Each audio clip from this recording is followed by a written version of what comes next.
Hola a todos, soy el Juanri y este es un vídeo para la web www.muchocatia.es. Seguimos aumentando el número de vídeos relacionados ahora con ejercicios que ya existen para darle solución, para que veáis la solución. Tengo la documentación pertinente en esta página que estáis viendo aquí parcialmente, donde se habla ya del plano osculador. Vamos a necesitar crear la normal principal. Cuando la curva es plana, la normal principal simplemente es una normal a la curva. No necesita el plano osculador. Cuando la curva es en 3D, se necesita el plano osculador.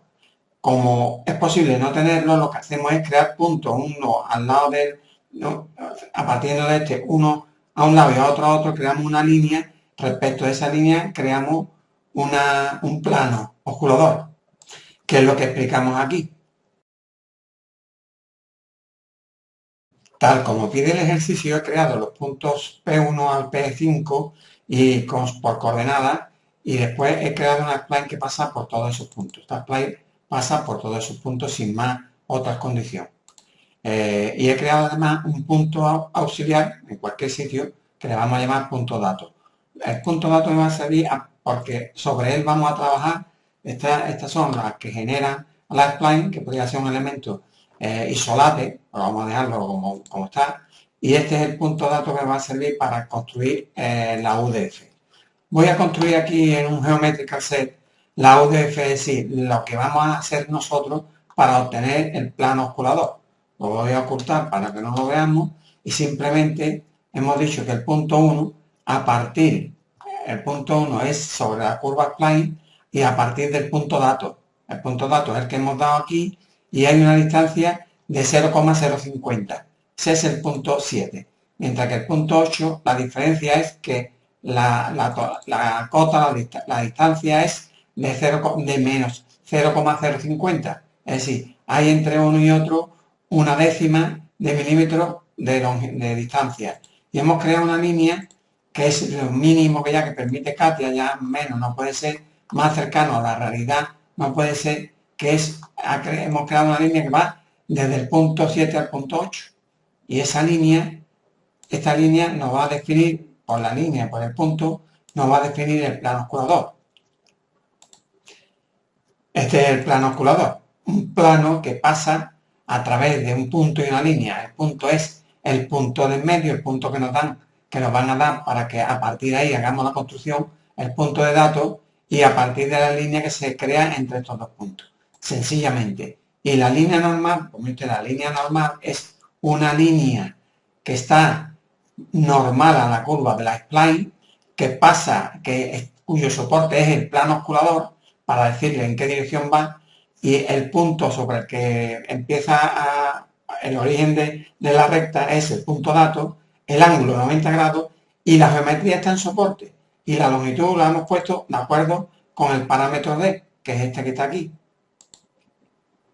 Para controlar que todos los datos estén dentro del conjunto, dentro del Geometrical Set UDF, vamos a hacer que esta fórmula que está en relaciones, que está fuera, quede dentro, y todo dependa del parámetro D, que es el único que se va a quedar fuera. Para ello nos vamos al Knowledge Advisor y, estando esto seleccionado, decimos que queremos crear aquí una relación. Me queda aquí un conjunto de relaciones de fórmulas y ahora solamente tengo que decirle a este señor que lo quiero reordenar dentro de relaciones 3. Se queda aquí ya dentro metido y todo depende solo y exclusivamente de este. He añadido también el punto extremo de la curva para que nos va a servir después para pasar por ahí la nueva spline. Una vez que tenemos todo preparado, nos vamos a insertar y decimos Knowledge Template User Feature. Una user feature a la que le ponemos un nombre. Y podemos seleccionar aquí la UDF completa. Pero si seleccionamos la UDF completa, resulta que lo primero que nos sale es la spline como dato y el segundo el punto. Nos interesa que el primero sea el punto porque después, como vamos a repetir muchas veces, es un poco petardo tener que irse al segundo dato. Con lo cual quitamos la UDF y hacemos algún truco, como por ejemplo, vamos a coger primero el plano osculador y ya me sale el punto como dato primero, el punto, ya metemos el resto de los elementos, que es lo mismo que haber metido todo esto, pero los datos que aparecen aquí aparecen en este orden, que es como a mí me interesa. Para saber si está bien, en el momento en que pasamos a la pestaña de Input, aparecen los datos aquí. Entonces, vamos a poner aquí, bueno, vamos a dejar puntos datos y vamos a poner aquí Spline o podemos poner la curva. La curva.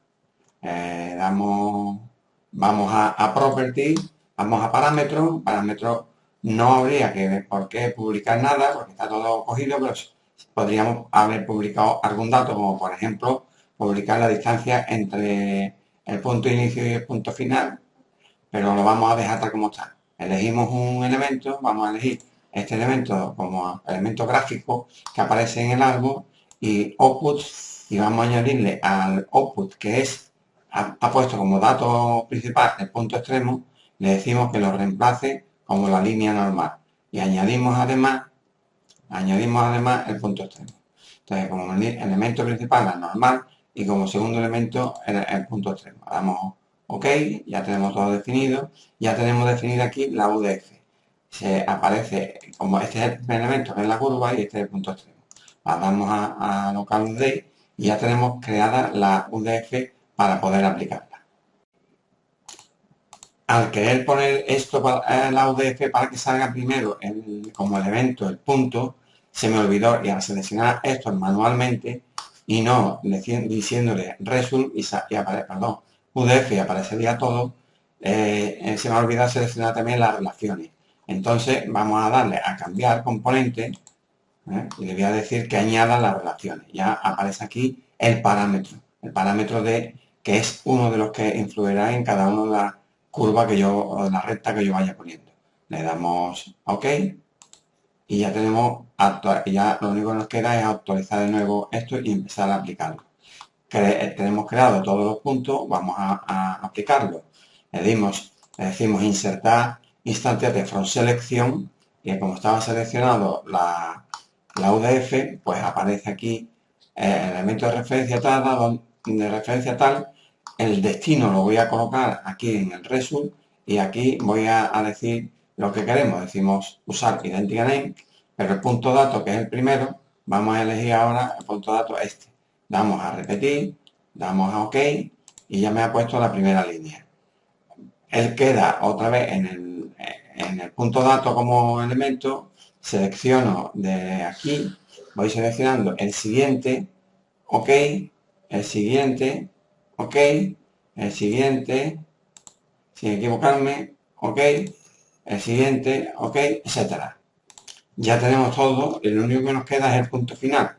Lo selecciono de aquí mismo, el punto final, el vértice de la línea, y le doy OK y ya le damos a cancelar.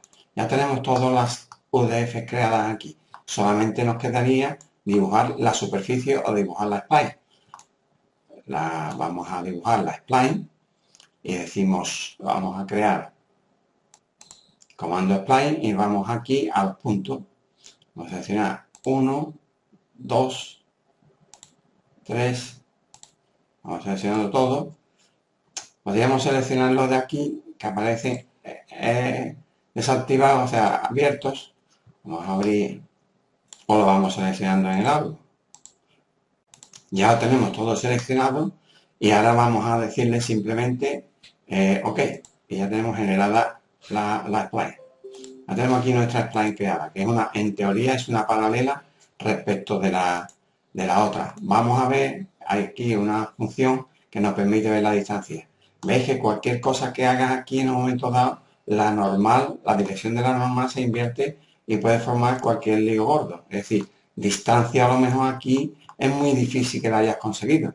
Aquí se ve que entre este punto y este, para poder llegar a eso hay un guiño raro, con lo cual no me diga que la distancia se mantiene porque no se va a mantener. Vamos a comprobarla de todas formas, tiramos de nuestro análisis, decimos que la spline 2 respecto de la spline 1. Decimos que el target es la spline 1, spline 2 respecto de la spline 1, digan ustedes los máximos y los mínimos. Pues está entre 24,899, más o menos 24,9 y 25,4. Esa es la distancia. ¿Veis? Aquí es donde está la máxima distancia, la que os he dicho, ¿veis? El pico que hace aquí esto entre este punto y este. Esas dos normales conducidas y obligadas por culpa del resto, aparece eso. Para que fuera todavía más exacto tendríamos que meter, en vez de 20 puntos, muchísimos más. Bueno, pues aquí tenemos los datos. Vamos a crear ahora la superficie. Nos vamos a Generative Shape Design y creamos una superficie Multisection Surface y vamos seleccionando las curvas una a una. 1, 2, 3, 4. Hemos seleccionado todas, le damos como curva aquí a la Spline 1, la original, y aquí nos aparece la superficie que ha creado. Veis que aquí sigue habiendo una diferencia entre, él no sigue esta curva ya a la hora de crear la superficie. Katia en un momento dado hace cosas muy a casa, cosas que es muy raras, pero vamos, más rara es lo que nosotros le hemos dado para que construya. Hay que tener en cuenta que si esta es la superficie, esta es la curva inicial, estas líneas apuntan hacia el centro donde está el radio. Luego, el radio llega un momento en que si el radio es menor de la distancia que le hemos dado aquí en el parámetro, pues resulta, no nos daría, si nosotros hemos puesto aquí ahora mismo 25, si ponemos 50, ya empezamos a tener una distorsión grande y hay un momento aquí que esto no va a salir demasiado bien. Y aquí se pueden llegar a cortar y cuando se corta sí que no hay solución, porque se pone uno por encima del otro y no se puede unir de forma continua una con la siguiente. Vamos a ver qué curvatura tiene aquí. Si le decimos, dígame usted, el radio hacia dónde apunta, el radio aquí es 98, aquí en este punto 63, estos son los radios que tiene de curvatura y hacia dónde apunta. Aquí el radio es muy grande, de 292,84. O sea, este radio va a variar mucho y este va diciendo la distancia hacia dónde va. Esta es la curva inicial y esta es la curva final. La curva final, el radio debe de ir hacia el mismo sitio que la curva inicial. Son otros valores, pero debe aparecer lo mismo. Lo que sí tenemos claro es que el que conduce todo el valor que tiene esto es el parámetro D. Si yo al parámetro D, en vez de darle, quiero que vaya hacia el lado contrario, que es más lógico y tendrá menos deformación, si le pongo aquí menos 50, la deformación veis que es ya muy uniforme, ya no hay tanta variación entre uno y otro. Si vemos cuánto hay ahora de distancia entre la curva de Spline 1, que es esta, y la curva de Spline 2, que es la última que hemos generado, 3, que es la que hemos generado, diciendo máximo y mínimo, 50,12, 49,8 prácticamente. Si le decimos cancel y volvemos a dar, en vez de 50, le damos menos 50, le damos 50 y hacemos otra vez la misma comparación, le decimos, dígame usted la distancia que hay entre la curva Spline 1 y la curva Spline 2, aquí las variaciones deben de ser algo mayor. 50,08, 48, bueno, tampoco varían tanto, pero la realidad es que sí debe de haber una variación grande en el punto que sea. Por lo tanto, si diéramos un valor más, digamos, más estable, más lógico, por ejemplo, le decimos menos 15 milímetros, una paralela 15, y esta es muy uniforme. Aquí ya no hay esos picos, uno que se monta encima de otro. Primero porque va hacia el lado contrario de donde está el radio el centro de radio de curvatura de cada uno de los puntos de la curva. Por lo tanto, ya esta variación que hay aquí es muchísimo menor. Si damos análisis de distancia entre este punto, entre el borde de la superficie, no, vamos a poner entre la spline 3 y la spline 1, los parámetros, aquí aparece 15,069 en esta zona, está un poquito más, hay un poquito de cambio de variación de radio, pero por lo demás está bastante exacto. veamos cómo sería la aplicación si lo tuviera como lo tengo metido en un catálogo. Dentro del catálogo tengo aquí en alámbrico, tengo aquí una serie de geometría metida de UDF y una es esta.